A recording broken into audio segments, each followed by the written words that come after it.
दोस्तों नमस्कार। 72,825 शिक्षक भर्ती 2016 में आवेदन किए हुए सभी अभ्यर्थी भाई बहनों का हमारे इस करियर सीक्रेट चैनल पर हार्दिक स्वागत है। मैं तिलक।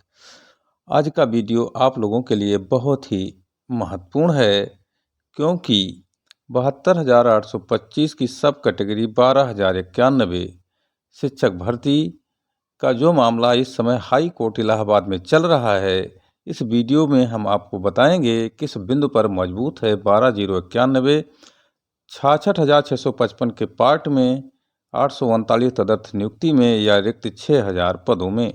सारा डिटेल हम इस वीडियो में आपको बताएंगे तथा ताज़ा अपडेट भी बताएंगे। हमारे चैनल को अधिक से अधिक संख्या में सब्सक्राइब कर दीजिए। वीडियो में अंत तक बने रहिए।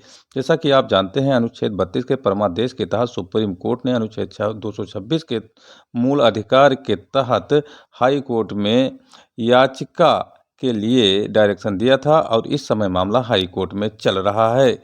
हम आपको बता दें कि जैसा कि आप जानते हैं कि 75,000 प्रत्यावेदनों के बाद 12,091 शॉर्ट लिस्ट हुए थे। सुप्रीम कोर्ट के 6 सप्ताह के आदेश के बाद इनको नियुक्ति नहीं दी गई और आज कम से कम 8 सालों से दर दर भटक रहे 12,091 का मामला अब हाई कोर्ट में चल रहा है और 9 जनवरी को उनके भाग्य का फैसला होने वाला है। तो आपके मन में यह होगा कि ये 12,091 किस बिंदु पर महत्वपूर्ण है, तो सारा डिटेल हम इस वीडियो में आपको बताएंगे। सबसे पहले हम अगर बात करें तो जो नियुक्ति हुई है, सरकार ने नियुक्ति की है 66,655 पदों पर, जो क्लोजर रिपोर्ट सुप्रीम कोर्ट में लगाया, उसमें क्या 12,091 मजबूत पॉइंट में है? तो हाँ, बिल्कुल मजबूत पॉइंट में है। इसलिए मजबूत पॉइंट में है कि सुप्रीम कोर्ट की माननीय जज नागरत्ना मैडम ने इसे 66,655 का पार्ट माना है, क्योंकि 54,000 नियुक्ति के बाद जब गवर्नमेंट से पूछा गया कि आप भर्ती क्यों नहीं पूरा कर रहे हैं सुप्रीम कोर्ट में, तो उस समय के तत्कालीन महाधिवक्ता ने कहा था कि हमें योग्य अभ्यर्थी नहीं मिल रहे हैं। इस मामले को लेकर सुप्रीम कोर्ट ने कहा था कि आप प्रत्यावेदन लीजिए तथा जो योग्य अभ्यर्थी हों उनसे सीटें पूरी करिए। उसके बाद 76,000 प्रत्यावेदनों में से 12,091 को लिस्ट किया गया और उसके बाद 6 सप्ताह के अंदर सुप्रीम कोर्ट ने उन्हें नियुक्ति देने के लिए कहा था, लेकिन सरकार ने मनमाने ढंग से नियुक्ति पूरी कर ली और उन लोगों से कहाँ से भर लिए, कहाँ की कट ऑफ गिरा करके नियुक्ति कर ली, ये आज तक रहस्य का विषय बना हुआ है।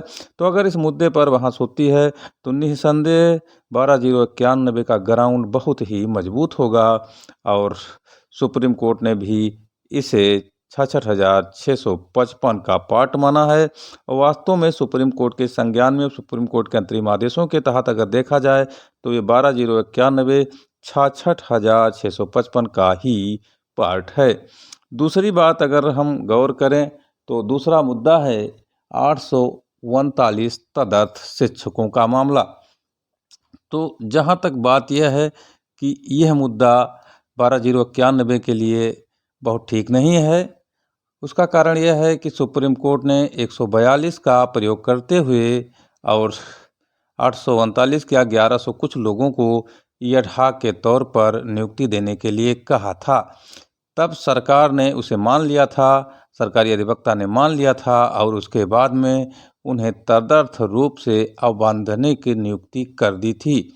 लेकिन उनमें 1100 में से केवल 839 ही लोगों को नियुक्त किया गया था और कुछ लोगों को किस आधार पर अलग किया गया था, यह भी अभी रहस्य का विषय बना हुआ है।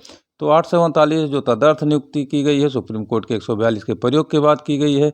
तो इस पर 12,091 का ग्राउंड बहुत तो मजबूत नहीं है, लेकिन जिस तरह से इन्हें दया के आधार पर लाभ दिया गया था, एक छोटा सा पॉइंट ज़रूर बचता है कि क्या 12,091 के जो याची हैं हाई कोर्ट में इस समय हैं, उन्हें भी तदर्थ के रूप में नियुक्ति दी जा सकती है।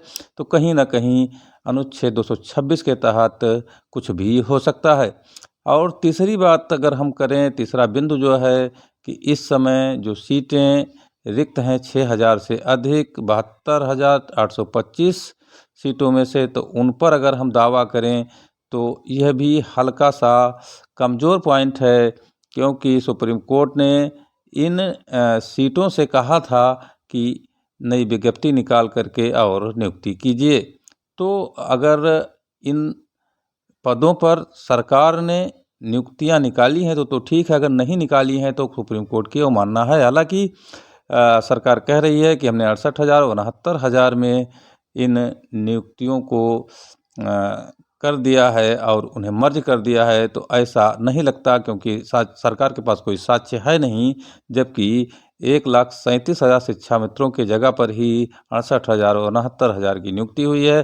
तो अभी तक इन्होंने कोई भी पद जो रिक्त है 6,000 से अधिक, उस पर नियुक्ति नहीं की है। तो सरकार का पक्ष कमज़ोर है। तो पद चूंकि वो रिक्त ही है, तो इस पर भी 12,091 को नियुक्ति मिल सकती है। कहीं ना कहीं पॉइंट मजबूत है। और हम आपको बता दें कि जो सरकार कह रही है कि 12,091 की काउंसलिंग हमने की और बुलाया नहीं आए, तो सुल्तानपुर के एक बीएसए ने उस समय लिखा था कि जो काउंसलिंग ये कराई जा रही है, अंतिम काउंसलिंग, ये 12,091 के लिए नहीं है। बाकायदा मोहर दस्तखत करके उन्होंने अभ्यर्थियों को दिया था जो अभ्यर्थी काउंसलिंग कराने गए थे। तो ये भी पॉइंट सरकार की कमज़ोर ही लग रही है। साथ ही साथ हम ये भी बता दें कि अनुच्छेद 226 में असीम ताकत है और इस अनुच्छेद का प्रयोग करते हुए जज कुछ भी कर सकता है। अभी 2 भर्तियों 69,000 और 68,000 में कुछ याचियों को याची लाभ दिया है कोर्ट ने, और सीटें भर जाने के बाद भी उन्होंने असीम शक्ति का प्रयोग करते हुए कहा है कि इनकी नियुक्ति की जाए और जो नियुक्त हो गए उनको न छेड़ा जाए। तो जहाँ तक बात 72,825 पूरे पदों की है, तो अगर सरकार ये कहे कि हमारे पास पद नहीं है, तो जज के पास अनुच्छेद 226 के तहत असीम शक्ति है। जज कह सकता है कि जिस तरह से 69,000 68,000 में आदेश आया है कि आप इन लोगों को, जो रिटायर हो रहे अध्यापक हैं और आपके पास इस समय खाली पद है, उसमें मर्ज कर दीजिए। तो निस्संदेह सभी पॉइंट 12,091 के लिए मजबूत हैं, लेकिन सबसे ज़्यादा मजबूत है 66,655 का पार्ट होना। और उसके बाद जो पॉइंट हैं वो तो काउंटर के बाद जो रिजवाइंडर बनेगा, सख्त रिजवाइंडर बनेगा, उस पर बहस होगी 9 जनवरी अपराह्न 3:30 पर, तो पता चलेगा। लेकिन फ़िलहाल मेरे हिसाब से तो 12,091 मजबूत स्थिति में है। अगर सरकार और कोर्ट के बीच कोई बड़ी ट्यूनिंग नहीं होती है, तो निस्संदेह जो ये मामला चल रहा है और जो याची हैं, कम से कम याची लाभ 12,091 के लोगों को मिल सकता है। तो मित्रों, आप लोगों को हमने ये बृहद जानकारी दी है। आप हमारे इस चैनल को सब्सक्राइब ज़रूर कर दीजिए। धन्यवाद।